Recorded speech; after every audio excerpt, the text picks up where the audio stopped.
G'day everybody, welcome to Rescue Buddy. I'm Adrian and I'm here to give you tips and strategies for how to overcome depression and anxiety.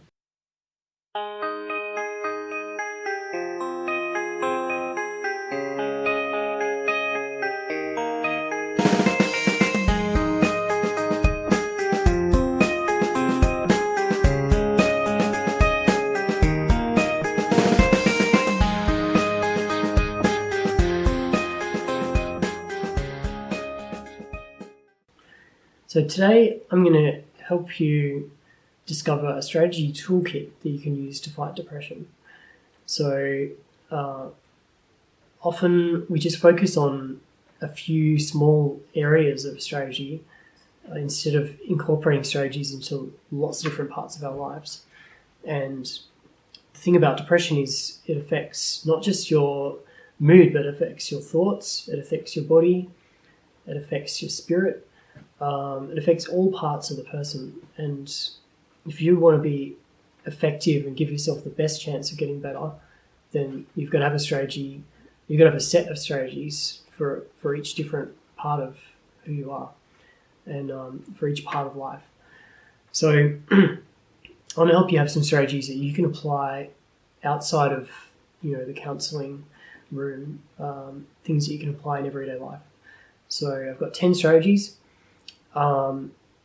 And they're practical, they're things that you can put into practice. I wouldn't recommend trying to do all 10 at the same time because that's a lot to take on, and you want to feel motivated and feel like you're getting somewhere. So pick whichever one's easiest and start with that, and you can just gradually, one by one, add strategies into what you're doing. And the great thing about having a strategy is that if you know that you've got a plan and you're able to take responsibility for that, and there's some kind of action that you're able to take, then that lets you feel like you're in control. And when you feel like you're in control, you stop feeling helpless because there's something you can actually do. You can see that you're making some kind of progress. Let's dive into these 10 strategies. Okay, so strategy number 1 is gratitude. Now, gratitude sounds difficult, but it's actually a lot easier than it sounds. It's not a feeling, it's a choice. At least it's a choice that leads to feelings later. But no matter whether you're feeling grateful or not, you're actually able to choose gratitude because it's based on reality. There are always some good things in your life, just that your brain is filtering them out. And if you identify those things and choose to acknowledge that they're there, that they're real, that there is some good, however small, in your life, then you're actually starting to feed some positive thinking into your brain. And I highly recommend practicing gratitude every morning, first thing in the morning, because whatever you do first thing in the morning sets the pattern and the direction for your thinking through the day. And the other thing about gratitude is writing it down is very powerful. So gratitude, try and do it first thing in the morning. That's strategy number 1. Number 2 is eating healthy. It can be easy to let your food and diet and nutrition slide. If you're feeling depressed, you might not be motivated enough to cook. You might not be motivated enough to eat. But the fact is that what you eat, it affects your body, and if your body's starved of the right nutrients, then it's not going to give your brain the right chemicals. It's going to be much harder for you to feel good, and it's all going to interact with your depression. So you've got to give your body the best it can possibly get. Whether you feel like that or not doesn't matter. It's what you need to do. And so sit down and work out what's going to be a healthy diet. There are some aspects of diet that specifically relate to depression. But anyway, hopefully I'll go into that in a future video. You know what to do. Eat healthy. Number 3, exercise. So exercise is really powerful. Some studies have shown that it's about the equivalent of taking medication. And it's free. You can do it every day. If you get up in the morning, first thing in the morning, and get some sunlight and get some exercise, then you're going to give your body some good chemicals it needs. And you can also help to reset your body clock and get your sleep right. So exercise is a really powerful strategy. So strategy number 4 is distraction. So you need to bring hobbies or pastimes into your life which are not focused on the negatives, something which is bringing something positive or at least something neutral, so that your brain can start to focus on other things. And there are some distractions which are actually highly effective because if they're mentally taxing or physically taxing, then if the things that require all your focus, then they're really great distractions because you're likely, even just for a few minutes, to forget the bad stuff. So you know what kind of things you like to do, or maybe things you know that you used to like to do before you were depressed. So have a think about those and find one that's good. Get distracted. That's strategy number 4. Strategy number 5 is analyze. So the thing with your negative thoughts is if you don't find a way to examine them, then they just keep spiraling and growing and repeating themselves endlessly. So it is actually possible to slow down that cycle of constant repetition of negative stuff. You pause it. A really good way to do this is to write it down, exactly what you're thinking. You analyze what's wrong with it, or how it's distorting reality, and then you actually choose a more balanced, healthier thought that you're going to replace that bad thought with. So there's a name for this. Psychologists call it cognitive behavioral therapy. It's highly beneficial. It's something you can actually learn how to do by yourself at home, and it can help you a lot. So when I was depressed, I used this every day. So analyze, strategy number 5. Strategy number 6 is truth. So you need to be reminded about what's real, because the problem with depression is it twists your thinking, it distorts reality, and it's very good at reminding you of that constantly. So you need to get some other voices coming into your life, even if it's just a poster on the wall. You need to be reminded of what's true about reality and feed some of that information into your brain. So for me, as a Christian, I believe God's promises for me in the Bible are part of my truth that gave me a lot of hope during my depression. And to keep myself remembering about these truths, I would write them on posters and stick them on my wall. I'd stick them to my fridge. I'd put them everywhere. I'd carry around little key rings or stick something in my wallet that would remind me of some kind of truth that I want to remember. Sometimes I would write down a hope statement, and I'd actually write down what is my choice to believe that I can get better, that I can be healed, and I'd remind myself of that. So whatever is you actually can truly, genuinely choose to believe that's going to help you, you need to find a way to put that right in front of your face every day. So that's strategy number 6, truth. Strategy number 7 is prayer. Now, a lot of people won't consider the spiritual side of healing because we're very focused on the mind and the body in Western society, but the fact is all parts of you are interconnected: body, mind, heart, and spirit.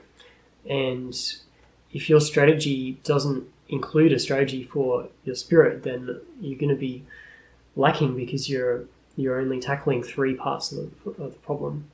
So I went every day with everything that was going on while I was depressed, and I would take it to God. I would go and pour out everything that I was feeling and share it with God, and also share the good things. I'd thank Him for what I'm grateful for, And then I would go one step further and I would ask God for his insight, for his help, to help me understand the root causes of what I was going through, to understand how I'm made and understand how to solve the problems that are too big for me.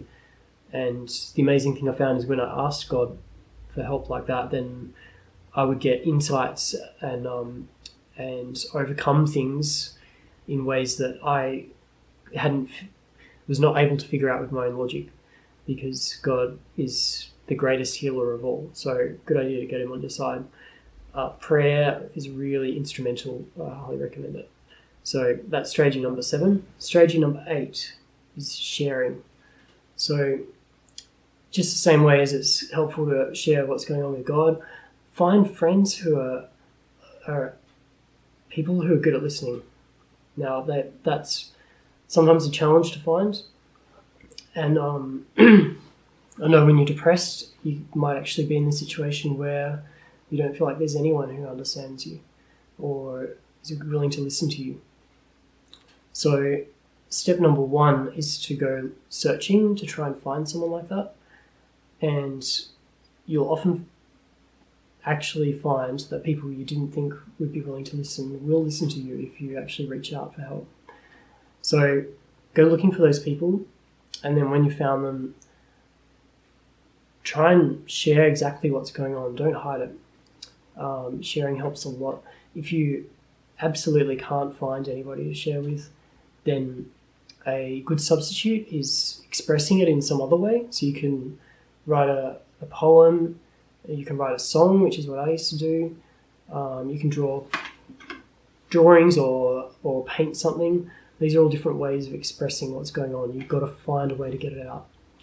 And another good substitute is pets. So if you can't find a person, find a pet. They're really loving and including.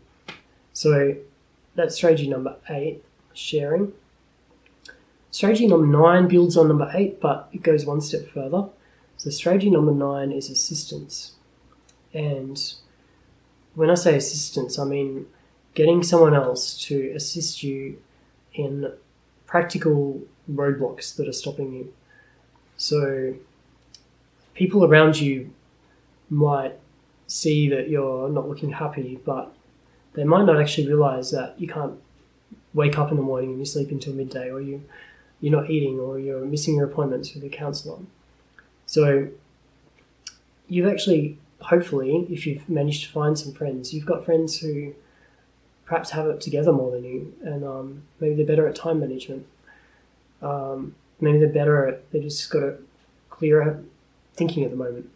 So make the most of that. Go and ask your friends for, not just for some sympathy, but go and say, can you think of a way to help me wake up in the morning? Can you call me an hour before my appointment and make sure I'm on my way to my counsellor? So make sure your friends know what kind of practical help you need. That's a really good strategy. Number 9, assistance. Number 10 is loving other people, which might be the last thing you're thinking of, but it's actually a very powerful strategy. It's a little secret weapon. You might feel like you've got nothing to give to other people. You might feel completely empty, and you might feel like loving someone is the last thing you could do. But the reality is, it is always possible to love somebody else, because it's not based on a feeling, it's an action. And if you're going through a hard time yourself, you're actually going to have more empathy and more ability to sympathize with other people who are going through a hard time. So find someone else who's going through something worse than you, and there is always someone going through something worse somewhere in the world. Find someone who's going through something similar or worse and find a way to help them. It could just be listening to them. It could be sharing a story. It could be helping them with something practical. It could just be connecting with people around you. When you love someone else, it takes your focus off your own problems, and it also shows you that you've got something valuable and worthwhile to give. You actually have a purpose. You're useful, you're needed. So Loving people, really powerful. That's strategy number 10. I'm going to go more into each one of these strategies in future videos. This is just an overview, but I hope I've given you a good taster for them and inspired you to see that there are a big variety of strategies that you can use, and there are ways you can build these into your everyday life so they become habits. And the power in this kind of strategy is building long-term habits, because these won't heal your depression in a day or a month, but imagine a year from now, if you've succeeded in building perhaps half of these strategies into daily habits. It's like an athlete exercising their muscles. If you try and run a marathon on day 1 or week 3, you're not going to be ready because you haven't trained your body for it. But if you're going to run a marathon and you spend all year training for that marathon and building every muscle individually, then a year from now, you're actually going to be much stronger, much fitter, and you're actually going to be able to run that marathon. It's like that with depression. You're actually training different bits of a system that's going to help give you some support in your depression. It's going to help to give you some strategies for deflecting all that negativity and bringing positivity into your daily life. And by themselves, individual strategies aren't enough, but if you combine lots of good habits into your life, then they start to outweigh the negative habits, and instead of slowly getting worse, you start slowly getting better. So this is all about building strategies now and habits now that can become long-term and are going to put you in a much better position in the future. So it's important not to give up. It takes time and it takes perseverance to implement these, but it'll pay off. So that's all for today. I hope it's inspired you. Subscribe to my channel so you get future videos. Please comment, follow me on social media, and I look forward to sharing next time. I'm Adrian. This is Rescue Buddy. See ya.